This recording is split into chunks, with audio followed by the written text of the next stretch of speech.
vapeurs, Mike, le vaponyme. Alors ça fait un petit moment que j'avais pas fait de revue, mais ça fait un petit moment aussi que j'avais pas acheté de matériel. Alors aujourd'hui, je voulais vous faire un petit unboxing. Je viens de recevoir le paquet ce matin. Donc je vais vous laisser découvrir avec moi le matériel que j'ai commandé, et puis je vous referai un petit complément de vidéo un peu plus tard, une fois que je l'aurai utilisé pour voir un peu ce que j'en pense. Donc là c'est juste une vidéo découverte. Donc on ouvre ça. Vous aurez reconnu le paquet, hein, pour les habitués des achats en Chine.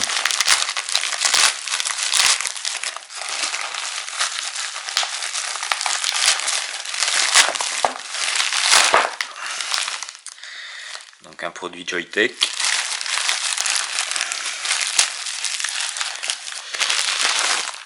Et il s'agit de l'Ivic IO. Ça fait quelques temps déjà que j'utilise le Cubis, que j'aime beaucoup. Et du coup, quand j'ai vu cette box sortir, avec comme c'est un mélange entre une Ivic VTC, une iGrip un peu, et puis le Cubis. Donc j'ai voulu tester le setup, parce que ça m'a l'air de faire un setup assez sympa, assez discret et assez classe quand même. Attendez, bon, je vais chercher un truc pour ouvrir ça. Je vous reprends de suite. Donc voilà, j'ai enlevé le blister. Alors, elle existe, on va le voir derrière, donc en black ou en silver. Donc moi j'ai pris le modèle silver. Et black, c'est vraiment tout noir. Donc derrière, vous allez retrouver un petit descriptif de ce que contient la boîte. Et on ouvre, comme d'hab, une petite garantie, le petit scratch code. Alors, première impression. Ben, ma foi, c'est pas mal, hein. C'est assez compact, je pensais que ça allait être un petit peu plus gros. Mais du coup, c'est plutôt pas mal. Ça tient bien en main. Niveau finition, ça m'a l'air plutôt bien. Donc on retrouve un peu la face avant de Joyetech, hein, on a un peu l'habitude. Donc il m'a l'air, l'écran, il a l'air d'avoir des traces là, mais c'est parce qu'il doit y avoir sûrement un film protecteur. Donc là on retrouve un gros bouton Fire, un petit peu bruyant au toucher. Ça gling un petit peu quand on secoue, mais c'est pas non plus... c'est surtout les boutons de plus et moins, donc qui se trouvent au cul. Alors j'ai l'habitude déjà moi avec la stick Pico d'avoir les boutons au cul, donc ça me dérange pas plus que ça. Et ça m'a l'air... Ouais, non, c'est un peu tous les boutons qui font gling. On n'avait plus l'habitude de ça avec Joyetech, mais bon, c'est pas encore trop méchant. Donc on va regarder ce qu'il y a d'autre dans la boîte. Alors on retrouve une petite indication pour le rechargement, un petit guide sur les résistances, un manuel d'utilisateur avec, je pense, voilà, une partie en français comme d'habitude, ce qui est plutôt pas mal de la part de Joyetech. Un petit avertissement, un sachet de coton, je sais pas ce que c'est exactement. Alors on va retrouver, vous pouvez mettre à la place d'autres covers, donc il y en a en blanc et en marron. Là actuellement dessus c'est du noir, moi je pense que je laisserai le noir de toute façon. Donc c'est un effet un peu style cuir, c'est plutôt assez joli. Donc on a la possibilité de le changer, mais là sur celui-là je pense que je vais le laisser comme ça. Et puis on va retrouver, bon ici ça doit être câble USB, oui c'est ça, le câble USB, donc on s'en fout. Et là, c'est ça qui nous intéresse. Donc on va retrouver donc un second drip tip pour remplacer celui qui est actuellement. Donc il est un petit peu plus fin et il a un système anti-leak pour pas bouffer de jus. Donc on va retrouver cette pièce là que vous mettez à la place du top cap actuel pour pouvoir mettre tous les atos que vous voulez. Parce que donc contrairement à ce qu'on peut penser, donc là le tank est intégré à l'intérieur, on remplace pas l'atout en fait, on laisse le tank dedans, on enlève le top cap, on remet cette pièce là à la place et après vous pouvez visser, ça fait comme une box standard et vous pouvez visser les atos que vous voulez dessus. Et puis on va retrouver donc 4 résistances.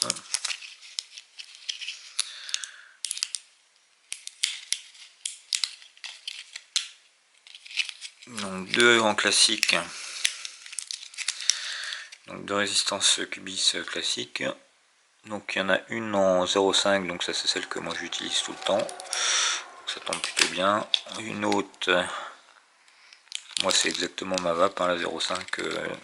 J'avais essayé les autres, c'était pas trop mon kiff. Celle-là je sais pas ce que c'est. Donc celle-là pareil en stainless steel 0,25. Donc celle-là, bon, je la testerai de toute façon, mais je suis pas sûr que ce soit ça qui me corresponde bien. Et puis 2 autres, donc ça doit être, il me semble, celle-là c'est un notch coil, il me semble, et puis celle-ci, allez je regarde.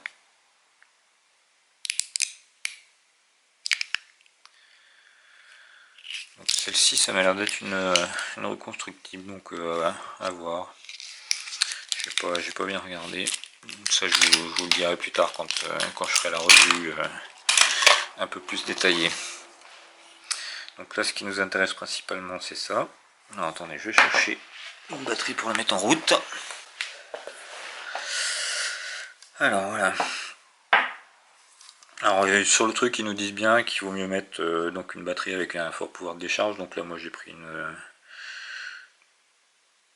Namiki JO, ça fait un moment que je voulais en acheter de celle-là, donc je vais en profiter pour celle-ci. Alors on va faire le tour du propriétaire. Donc on a drip type 510. Donc intérieur avec un gros trou. Donc c'est juste l'enveloppe qui est en métal. L'intérieur ça doit être du... Je sais même pas ce que c'est, en fait c'est un plastique noir. Hein, donc 2 joints de rétention, donc ça tient plutôt très bien. Donc vous dévissez la partie haute du top cap, ce qui vous permet de le remplir. Donc là vous pouvez y aller, il y a de grosses ouvertures. Là vous avez la bague de réglage d'airflow, donc beaucoup plus efficace je pense que la bague du airflow du Cubis, qui est quasiment inexploitable. Et ensuite vous dévissez la totale. Donc vous avez une très longue cheminée sur laquelle vous venez mettre votre résistance. Donc on retrouve la cuve. Alors ensuite ici vous avez le port USB, ici une grosse gravure Joyetech bien profonde.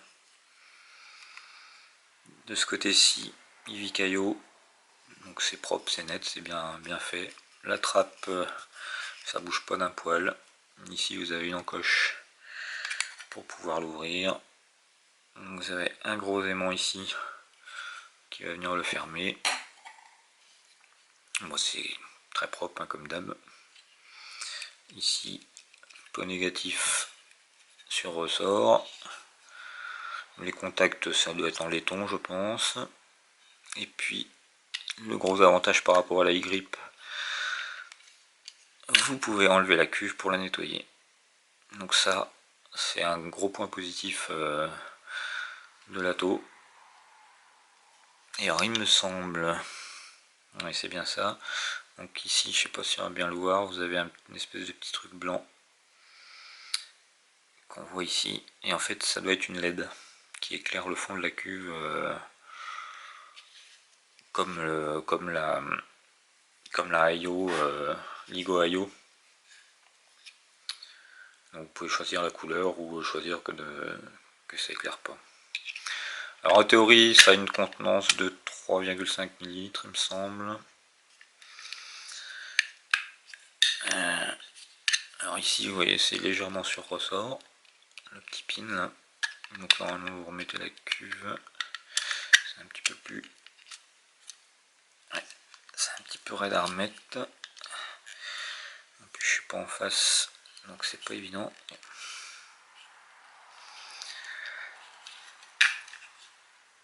Et en plus voilà, ouais, c'est bien ça le truc, c'est que vous avez deux méplats ici. Et deux méplats qui viennent, en fait vous avez un petit resserrement à l'intérieur, donc il faut mettre les méplats bien en face, c'est pour ça que ça rentrait pas. Voilà, ça rentre tout seul en fait. Voilà, donc je vais y mettre la Q, donc négatif vers le bas, positif vers le haut. La languette est un petit peu longue à mon goût, je vais sûrement la recouper. Tac, ça se ferme. Voilà, bon, affichage classique Joyetech. Et puis ce que je voulais faire aussi, vous montrer donc avec ça, donc la pièce que vous rajoutez. Bon, c'est un petit peu, bon ça va, ça se visse assez bien. Je pense qu'il faudra une pièce de monnaie pour pouvoir le serrer un peu plus. Voilà ce que ça donne donc avec le pin 510. Donc vous vous retrouvez avec une box classique. Donc ça c'est plutôt un avantage. Peut-être que certains auraient préféré qu'on enlève carrément tout l'Atto et qu'on vienne remettre son Atto à l'intérieur. Moi ça me pose pas de problème. Moi je l'ai vraiment choisi pour l'utiliser avec le système d'origine, hein, parce que moi c'est lavable sur le Cubase, j'aime bien. Donc ça ne me pose aucun souci. Donc voilà la bête. Donc comparé, je la compare avec ma stick Pico. Donc vous voyez le setup complet, ça revient au même que la stick Pico et c'est le serpent mini hein, qui est dessus. Donc au niveau hauteur, on est même presque, ouais, si on a la même hauteur à peu près. On est un peu plus épais parce que vous voyez la forme, donc elle est, qu'elle doit faire 28 je crois au milieu, 48 de large, et la forme elle est galbée comme ça. Donc en fait on est même à moins, on doit être à 21 sur les bords ici, et 28 au milieu. Donc comme à son habitude, hein, Joyetech fait quand même du bon boulot, c'est bien fini, c'est propre, c'est vraiment un bel objet. Donc il me reste plus qu'à tester tout ça, et puis je vous ferai à la suite de cette vidéo là, je vous ferai le test pour voir ce que j'en pense. Ça j'adore, ça, la petite pendule. Ça sert à rien du tout, mais c'est assez sympa. Voilà, bon je vous retrouve plus tard pour le test. Salut!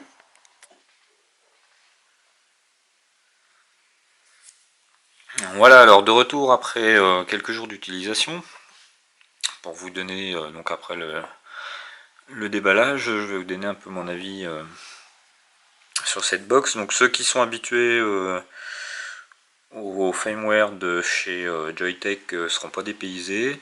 Il y a eu quelques petites modifications du fait de la LED déjà, et puis de trois autres modifications par rapport à la VTC Mini. Alors peut-être qu'après la VTC, enfin la V2, il y a peut-être eu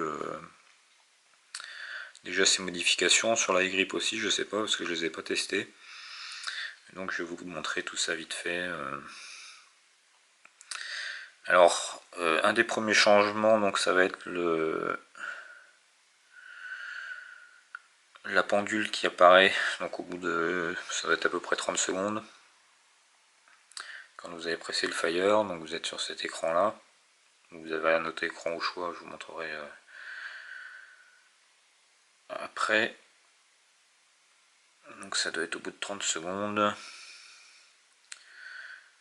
où ça va passer en écran de veille, donc cet écran de veille là. Donc vous pouvez choisir la durée d'affichage de cet écran. Donc ça doit être de 1 minute à 30 minutes. Donc alors pour faire le réglage, donc quand vous êtes en mode comme ça, vous appuyez en même temps sur le fire et sur le bouton plus. Et vous arrivez donc dans un écran de réglage. Donc le premier c'est la couleur de la LED. Donc là je sais pas si on va le voir. Voilà. Donc là elle est en rouge. On va refaire. Donc vous avez le choix donc entre plusieurs couleurs, ou vous pouvez l'éteindre complètement en appuyant sur off. Si vous appuyez sur le bouton plus, donc le screen, donc c'est l'écran de veille, donc vous pouvez le régler de 1 minute à 30 minutes et vous pouvez même l'éteindre. Et vous avez un troisième menu où ce sera donc le logo. Donc là moi je l'ai réglé sur off. Donc vous le mettez sur on. Alors je sais pas si c'est dans ce mode. Non, voilà, si.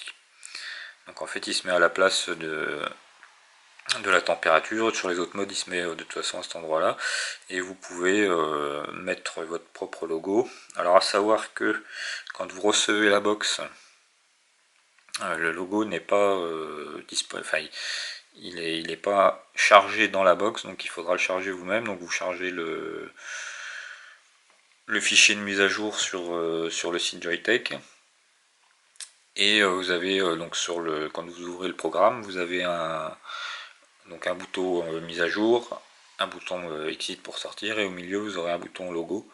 Donc là vous appuyez, vous cliquez dessus et vous pourrez charger votre logo. Donc le logo doit faire 64 par 40 pixels, oui c'est ça, 64 par 40 pixels, et donc vous pourrez mettre un logo comme vous voulez. Donc moi j'ai fait plusieurs essais, mais le problème c'est que c'était des logos, donc c'est des fichiers de format BMP, et il faut que ce soit des fichiers monochromes. Donc moi comme j'avais des fichiers avec plusieurs couleurs, donc ça n'a pas fonctionné, mais donc je pense que vous pourrez faire votre logo. Pour ceux qui bidouillent un peu, ça ne posera pas trop de soucis. Donc ça c'est une nouvelle fonction. Alors une chose aussi qui a changé moi par rapport à, moi j'étais habitué, j'ai la VTC et la VTC mini et la cuboïde. Et donc une chose qui a pas mal changé, donc 3 fois vous rentrez dans le menu de réglage. Bouton plus, vous pouvez changer dans Power, on retrouve le mode bypass, un mode avec une pendule. Donc le contrôle de température, et là en fait vous appuyez sur le droite. Donc la temp va rester affichée et c'est stainless steel qui va clignoter. Et là vous appuyez sur le bouton plus et en fait vous réglez, vous avez les trois types de contrôle de température, contrairement à moi l'autre, oui en fait vous faisiez défiler avec le bouton plus, c'était 3 menus différents. Là c'est dans le même menu où vous changez. Et une autre chose aussi qui a changé, qui est pas mal, que moi j'aime beaucoup, donc vous faites clignoter, vous faites moins, et là vous arrivez donc pour régler les watts. Donc avant vous appuyez sur plus, et en fait pour revenir en arrière, si vous appuyez sur moins, ça a changé de ligne, donc vous étiez obligé de faire tout le tour complet. Donc là une fois que vous avez fait plus une fois, après vous pouvez faire moins, et là vous allez pouvoir descendre. Donc ça c'est une bonne évolution, parce que c'était vraiment chiant d'être obligé de refaire un tour complet. Mais vous êtes quand même obligé de faire une fois plus quand vous êtes sur le power. Si vous faites directement moins, par exemple 1, 2, 3, donc là je descends, donc j'arrive à power. Si vous voulez faire là tout de suite moins, ça marchera pas, vous allez descendre d'une ligne. Donc il faut vraiment vous remettre sur la ligne, vous faites une fois plus et après vous pouvez faire moins. Donc ça c'est vraiment quelque chose que j'apprécie beaucoup. Alors le contrôle de température marche assez bien.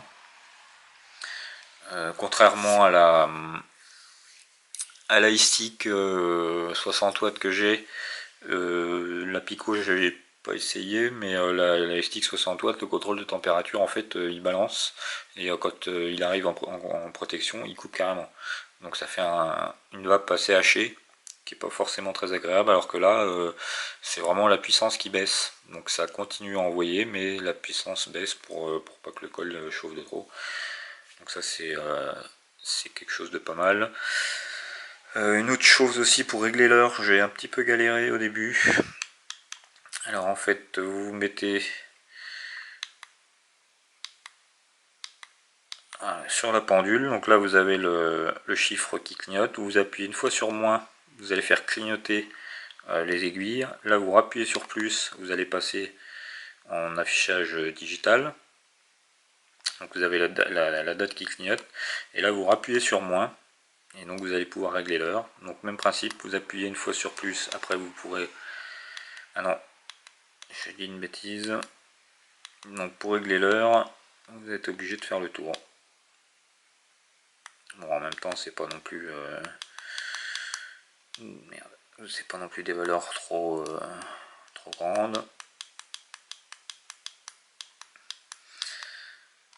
Donc voilà, donc une fois que ça c'est fait, vous avez réglé l'heure et tout. Alors ce que vous pouvez, si vous attendez, ça va arrêter de clignoter. Voilà, donc là c'est validé, mais vous n'êtes plus en affichage analogique. Enfin, donc avec les aiguilles, vous êtes en digital. Donc pour remettre en analogique, vous cliquez 3 fois, donc vous faites clignoter l'heure, vous appuyez une fois sur moins, ça va faire clignoter la date. Et une fois que vous avez la date qui clignote, vous appuyez sur plus. Donc là vous allez vous remettre en analogique et vous appuyez for fire pour valider. Donc en fait quand vous avez le chiffre 12 qui clignote en appuyant sur plus, ça vous permet de repasser par exemple en contrôle de température ou en power.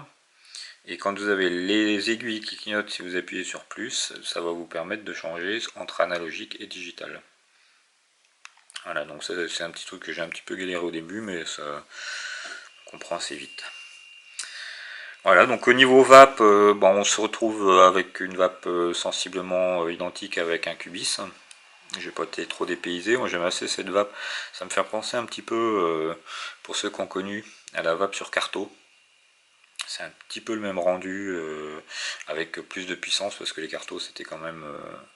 on tournait pas avec des puissances aussi élevées, mais ça me rappelle un petit peu cette vape, une vape un peu ronde, qui me plaît assez. Les boutons en dessous, contrairement à la stick Pico, où moi je les verrouille à chaque fois, parce que quand je la prends, j'ai régulièrement le petit doigt qui vient appuyer dessus et qui vient défaire mes réglages, alors que celle-là j'ai eu aucun problème. Étant donné qu'elle est plus grande, finalement je la tiens beaucoup moins comme ça, je la tiens plus, ouais, plus comme ça pour vaper, et du coup j'ai pas les doigts en dessous, donc j'ai pas modifié mes réglages. Prise en main très bonne, on peut la prendre comme ça, on peut la prendre en pleine main comme ça, avec le pouce, avec l'index, il n'y a pas de souci. Ça marche plutôt pas mal. Le réglage d'airflow assez bon, comparé donc au Cubis où c'était soit tout ouvert, soit tout fermé. Il y avait très peu de, on voyait très peu de différence. Là, on sent bien la différence. Ce que j'aime beaucoup aussi, moi, par rapport au Cubis, c'est le fait qu'on puisse défaire le haut du top cap pour pouvoir le remplir. Ce qui était problématique avec le Cubis, c'est qu'on était obligé de sortir tout l'ensemble. Donc on se retrouvait avec la résistance et toute la tige qui était pleine de jus quand il restait un peu de jus dans la cuve. Et du coup on était avec ça, on était obligé de le poser. Enfin, c'était un peu chiant, alors que là vous dévissez, vous remplissez, vous revissez et terminé. Donc ça c'est une bonne évolution. Donc comparé à l'Airip, le gros avantage c'est qu'on puisse enlever la cuve pour pouvoir la nettoyer. Accu interchangeable. Donc à mon sens une très très bonne box. Alors pour rectifier, hier Enfin pas hier, il y a 3-4 jours quand j'ai fait le déballage. Pour les résistances, donc il n'y a pas de reconstructible, hein, j'ai mal, pardon, un petit coup de savate dans la caméra. Donc on a bien donc celle-ci qui est donc je les ai ouvertes pour les regarder. Donc la QCS, parce que c'est des résistances moi que je connaissais pas, je les avais pas testées. Moi j'avais testé que les stainless steel. Donc celle-ci, donc le notch coil en 0,25, donc en stainless steel. Et donc celle-ci que je pensais qu'elle était inreconstructible, en fait, donc c'est pas inreconstructible, c'est les résistances LVC Clapton. Donc en fait c'est une bague de réglage d'arrivée de jus, donc qui vous permet d'utiliser des liquides plus ou moins visqueux, enfin de pouvoir régler en fonction de la viscosité de votre liquide. Mais c'est pas inreconstructible. Parce que donc le reconstructible c'est la base RBA. La base RBA qui est disponible pour le Cubis. Voilà, donc je tenais quand même à rectifier ce point. On va ranger tout ça.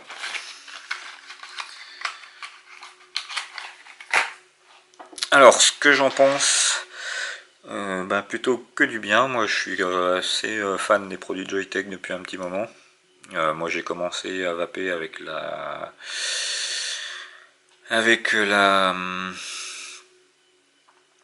va me revenir.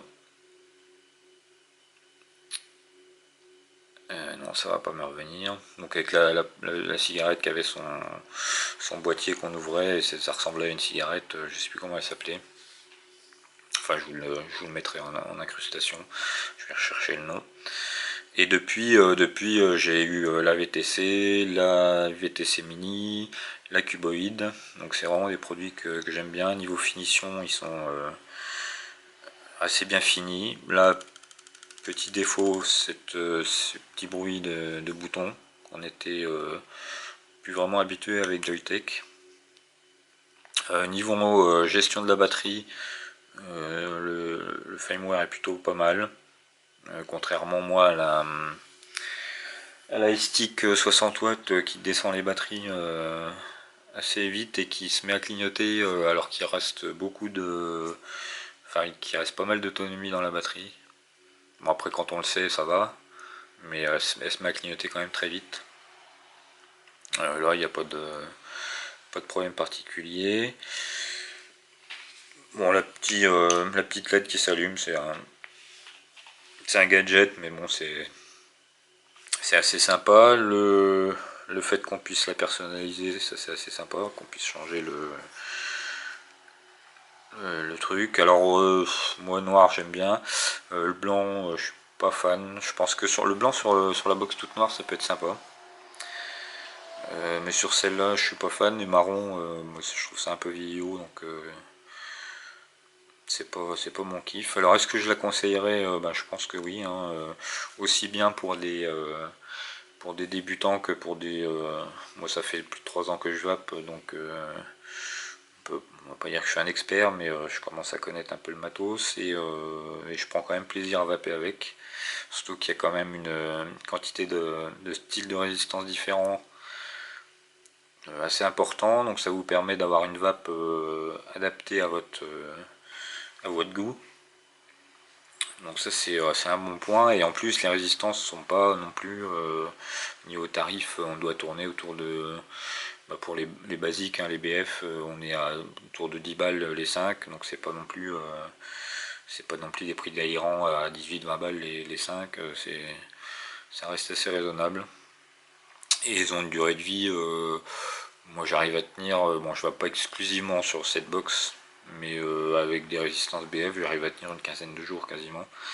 Donc ça va quoi, une résistance tous les 15 jours, et ça permet d'avoir un setup assez facile d'utilisation, sans trop de prise de tête. On met une résistance, on vape, une fois qu'elle est morte on la jette, on remet une autre et c'est reparti. Donc c'est plutôt un bon point. Voilà, en plus elle a un look assez sympathique, je trouve. Elle a une très bonne prise en main. Donc un nouveau produit Deutech plutôt pas mal. Voilà ce que je pouvais vous en dire, eh bien, en espérant que cette vidéo vous ait plu, et n'hésitez pas à vous abonner, et puis bonne vape.